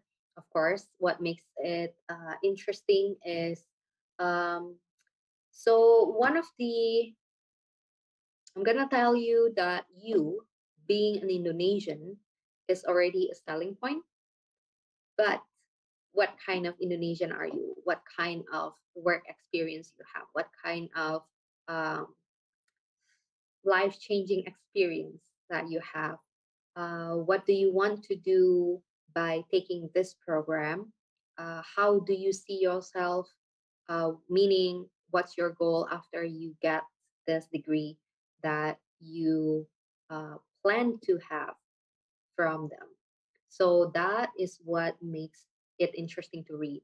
I can tell you that because I have been reading so many essays, and of course, sometimes it can be boring, but that's why I'm here. I'm telling you, maybe this part can be more emotional because you're talking about, kayak isu yang gergetan gitu, isu yang bikin kamu gergetan. Tapi kamu ngomong, kamu menulisnya flat aja, kayak this issue is very uh, this issue is very damaging to the environment.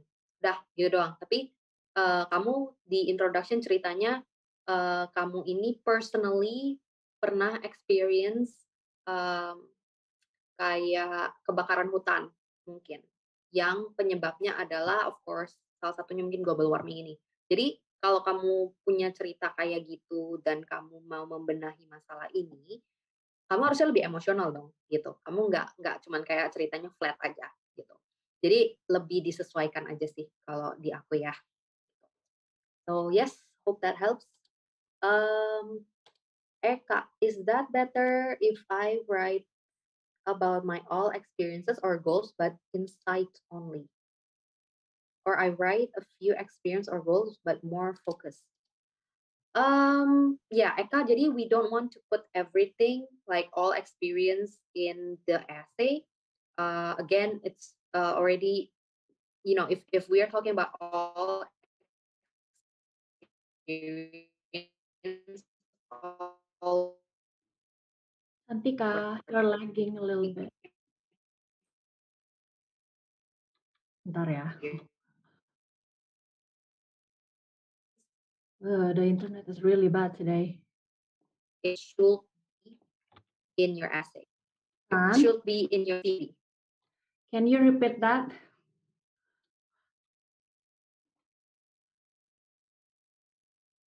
Yes, can you hear me? No. Can you repeat that actually? The answer.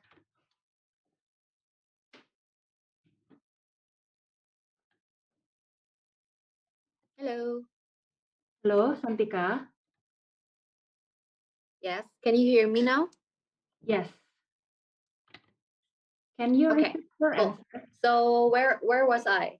from the beginning? The second question from Nur Anissa. The third from Eka. Okay, I haven't actually start. Okay. So with Eka, the question is it better to write all of the experience or goal, or a few experiences or goal, but more focused? Eka, the one that should have all of your experiences or achievement is in your CV. So your essay should not include everything, but only those that is most relevant to your goal, to the program that you want to take. Okay? Christina, can you hear that? Fine? Yes, loud and Okay. clear. All good. All right. Moving to the fourth one from Bilal. Do we need to put the supervisor's name in our essay because we need time to really know the professor during the first year? And what if we change the supervisor along the way? So Bilal, it depends on what program you are applying to. Usually, if you're applying to PhD program, um, you will be, you will have opportunities to get to know the professors first. So it makes more sense before you actually choosing your supervisor. You need to check with the admission officer or the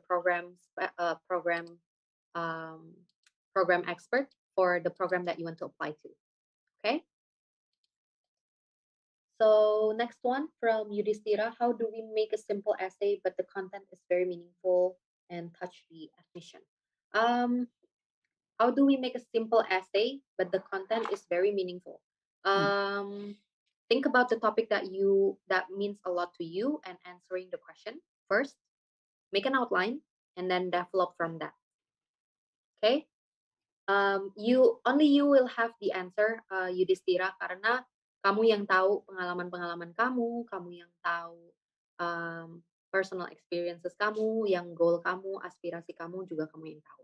Jadi kamu harus spend more time reflecting on what you want to do. Balik lagi, baca pertanyaan esainya, dia mau tahu apa tentang kamu. Kamu pikirin itu. Mau jawabnya apa? Okay, dari Naomi. Could we have an example of complete introductory paragraph so we can see how is the approach and the hook are? So Naomi, again, kenapa aku nggak ngasih sampel? Karena different people have different styles. So if I put a sample there, you will feel obligated to write something similar or to kind of follow that step. Tapi kayak aku bilang tadi, hook itu bisa beda-beda. Ada orang yang suka pakai rhetorical question. Ada orang yang suka kasih pertanyaan, terus nanti dijawab di second paragraph openingnya gitu. Jadi balik lagi ke writing style kamu. Intinya hook itu bukan sesuatu yang kayak harus if you watch drama or read comic, the cliffhanger needs to be that extreme. No, it doesn't have to be that extreme. It is as simple as if you ask, kayak misalnya kamu nanya, uh, kenapa Indonesia masih punya masalah ini? Tanda tanya. Terus next paragraphnya, karena gini gini gini gini. That is already a hook, right? Kamu kan nanya kenapa sih Indonesia muter-muter di masalah ini aja? And then it makes people want to know, of course, right? That's why they read the second paragraph. Gitu. Okay. Next from Fania, we already mentioned our previous experience in our CV. What should be different in statement of purpose? So Fania, in your CV or your resume, it will only mention, let's say, for example, um, achieve 500 million annual sales target. Tapi nggak ada ceritanya gimana caranya kamu bisa achieve 500 juta sales target per tahun itu. Where's the struggle? What do you need to do? You need to maybe have very frequent meeting with the marketing team. You have to work across islands to travel to different parts of Indonesia to promote the products or things like that. Those are not in your CV, but you can include that part, the struggle, the lesson learned in the essay. Okay? Christina, are we good? Yes, you're good. Next one, we have a question from Mary. What is the difference From between master and Mary. PhD essay or personal statement? Because she is graduated, she has an undergraduate degree and would like to apply for this university, but the university doesn't have a master degree for her major, so she wants to take the PhD instead. Mhm. So what was the question? The difference between master and PhD essay or personal statement. Okay. Most of the time, I would say it depends on the name of the essay. Again, kalau dia tulisnya statement of purpose, ya berarti sebenarnya nggak terlalu beda ya sama statement of purpose mau buat master atau mau buat PhD. It is literally your statement of purpose. Why you want to take this master or why you want to take this PhD degree. And then how it relates to your goal and your experiences and your values and everything like that. So if you ask me the difference, probably it will be in the depth, in the depth of the details that shows your level of expertise or your competency to be in the PhD program instead of the master's program. Karena typically atau pada umumnya untuk PhD program itu kita harus lebih punya banyak pengalaman. Tapi kalau emang ini direct PhD, kamu coba cek dulu sama program di universitinya.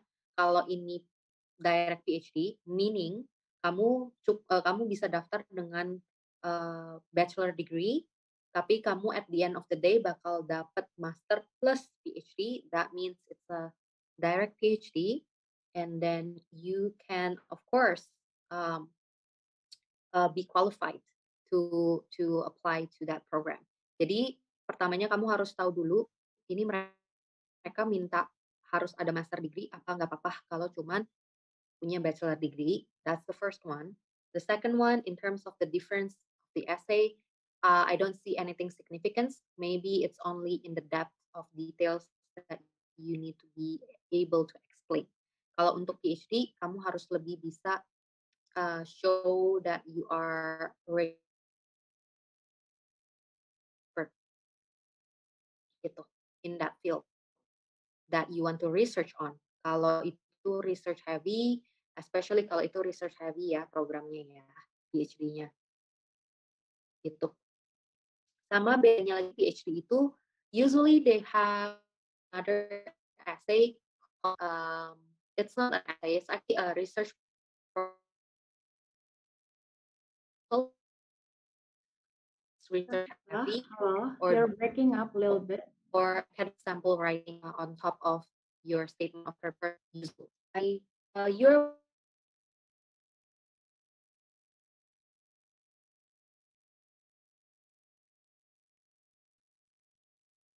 Antika, can you hear me? Sorry, guys. The internet is really bad today. I'm just back. I'm back. Okay. Sorry, I was kicked out from the room. So yeah, I think I finished answering Mary.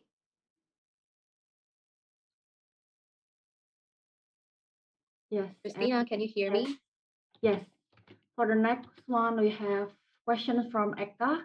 So we must have at least one issue that connects with our feature major. Is that required for all kinds of statements? So, okay, let me read again. We must have at least one issue that connects with our future major. Is that required?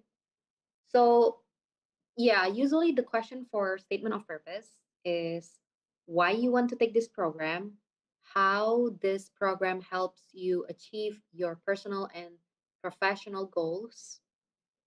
And so, of course, you need to answer that, right? Um, it doesn't have to be an issue. It can be, a topic that it's not an issue, but it's something that, it's like maybe your passion or something you really um, interested in learning deeper so that you can do something for it, for the environment, for the community, for the country, whatever your goal is. Okay. So Eka, I think you need to see the prompt first before you um, get lost in the confusion part of this essay. You need to read the prompt first, if any, and then start trying to answer that part first, making your outline. Okay.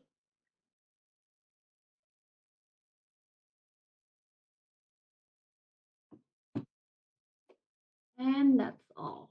Chris, are we done with all of the questions? Yes. Yes. We have done. And we are right on time. Thank you so much, everybody who is participating, asking questions. I'm really sorry about the internet connection.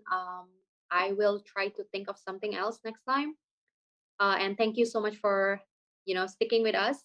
Um, if you have more questions, feel free to contact us or pop into our advising Zoom advising. Just book a session and meet me or Christina. And that's all from me. See you in our next event. I'm giving it back to America team. Thank you all. Thank you so much, Kak Santika and Kak Christina, for the insightful session. So, early in this event, we had a question of the day. The question was, is it true or false? You should give as much information as possible about yourself in your statement of purpose. And the answer is false. You should only put relevant information in your statement of purpose. Shout out to @arcan.b from Instagram for answering correctly.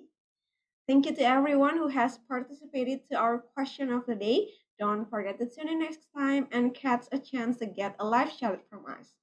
Now, you may be wondering, how can I develop an awesome idea with a place like this? Very easy. You can send your event proposals to us by visiting our website at www.adamerica.org.id, select Create a Program, and go to Collaborate with us. All the event proposals will be reviewed and your event might be featured here soon. While you're on our website, don't forget to subscribe to be our membership to get our weekly event updates. Well, that wraps this episode. It's been fun. Unfortunately, we have to say goodbye. You can follow us. We are on Facebook, Instagram, and Twitter at AT America. You can get fun content, giveaways, and so much more. Also, subscribe to our YouTube channel. Again, thank you. My name is Aninda, and see you next time. Bye bye.